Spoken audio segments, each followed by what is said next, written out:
guys, welcome to the Bob and Booda Show. I'm Bob and this is Booda. Today we'll be talking about the Flash pilot premiere, which we got to see at the world famous San Diego Comic-Con. Woo! With DC's recent success with Arrow, they decided to invest a little bit more in Warner Brothers into their television shows such as Constantine, Gotham, and now Flash. We were there to see the Flash premiere at in San Diego Comic-Con at the Convention Center, and we're here to tell you a little bit about it. So please be warned, there might be a few spoilers, but we're going to try and keep it as spoiler-free as possible. The Flash stars Grant Gustin as Barry Allen and Iris West, who is played by Candace Patton. And her father, Detective West, who is played by Jesse L. Martin. He's better with names than I am.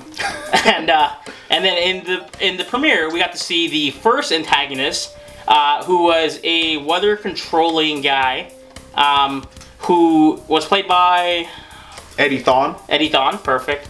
And he was able to obviously control the weather. He's a little bit like Storm, and he kind of reminds us a little bit of more Smallville characters than anything else. But from the beginning of the show, it actually was really good. I was very happy with it. It seems like it's going to be kind of a mix with the darkness of Arrow, but with the peppiness of Smallville. So it's like right in the middle of it, which is great. So it's going to be, something that everybody can love. To me, the first episode is just a starter episode. It's like dipping your feet into the pool, before you jump in fully. So it's an introduction of everything of what they can do and showing you guys, hey, we can start off small, but think of when we get a bigger, not budget, but like bigger audience, we can touch more people and we'll bring out our A game more. This would, I'd say, their B game, C game around there, since the villain or protagonist is not that big name yet. So in the opening scene, we got to see kind of the origins of Barry Allen, this first run into the Speed Force. If you don't know what the Speed Force is, Google it. We don't want to ruin that for you. But it is a source of Barry Allen's power, just so you kind of know the basics. And it starts with his mom and him at home, and something bad happens with his mom. So essentially, they murder his mom, is kind of the story, and his dad gets put to blame. His dad is actually played by the original Flash. I forgot his name. I'm really bad with names. Yeah. But he's going to be a character who reoccurs throughout the show, at least according to what we've researched and heard. And from here it starts in the future where if you saw Arrow and you saw the 2 episodes where the Flash was on, he is struck by lightning while in his lab, and that's basically what gives him the Flash powers.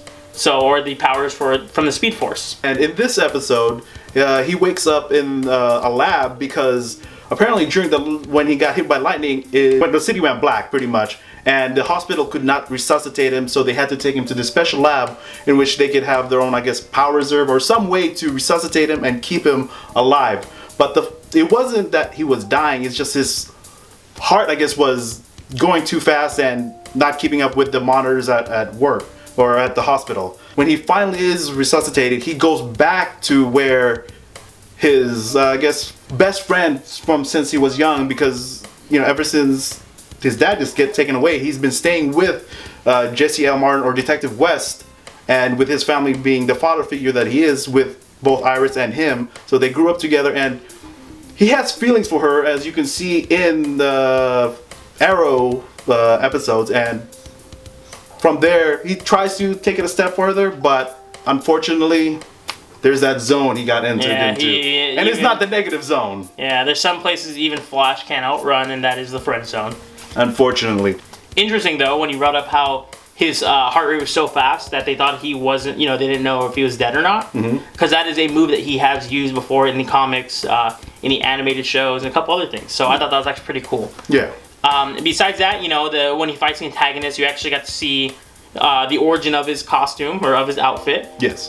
Which is the, I guess, version 1. Yeah. According to some of the sources outside that was posted on the internet, that this is just the beginning.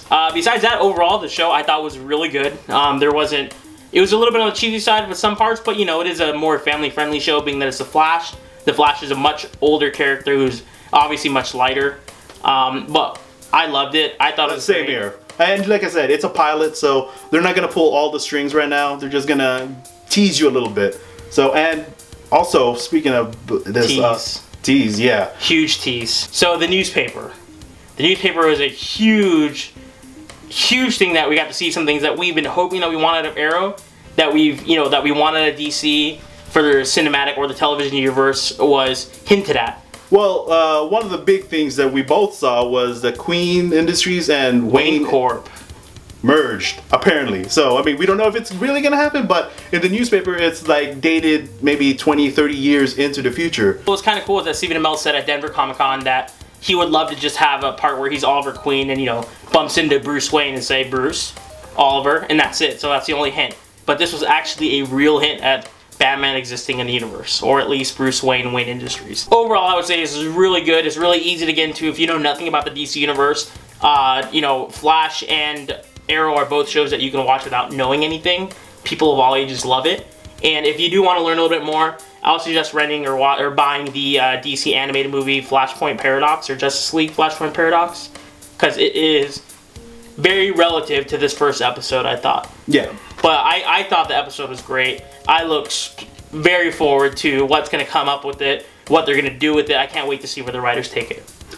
For me, it's a must-watch, and if you love Arrow, you're gonna love this.